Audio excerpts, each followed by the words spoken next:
Café juridique, la modification du code civil et pénal renforçant les droits de la femme conduit les femmes de la province de Langounié à se retrouver autour du thème les droits de la femme et du corpus juridique. C'est une conférence animée par Sidenou Flore.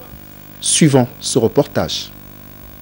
Le café G4 qui regroupe les femmes de Langounié est pour la circonstance un véritable café juridico-social au regard du thème les droits de la femme gabonaise et son corpus juridique.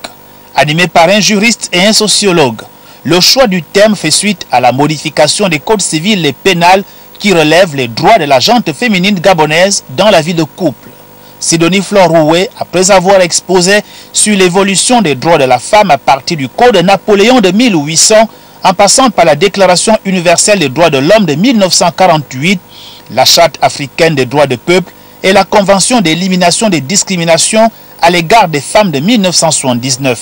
Tous ces textes repris dans notre ordonnancement juridique. Pour la conférencière, les modifications qui font tant de débats ne sont qu'une consécration des droits inaliénables et imprescriptibles.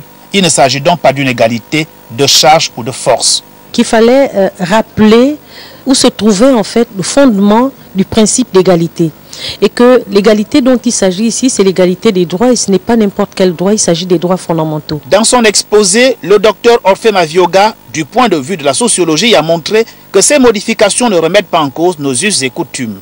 La question de la parité ne change pas véritablement les traditions gabonaises dans le sens où l'homme reste toujours dans une position dominante, mais avec une délégation de pouvoir un peu plus accrue et développée en faveur de la femme. Les instants étaient auréolés par la présentation du recueil sur la gastronomie gabonaise, toutes coutumes confondues, écrit en français et en anglais par cette jeune étudiante en France. Ensuite, les femmes, par la voix de Fallon Boudzanga, ont lu une motion de remerciement au chef de l'État Ali Bongo Ondimba pour ses efforts à l'égard de la femme gabonaise.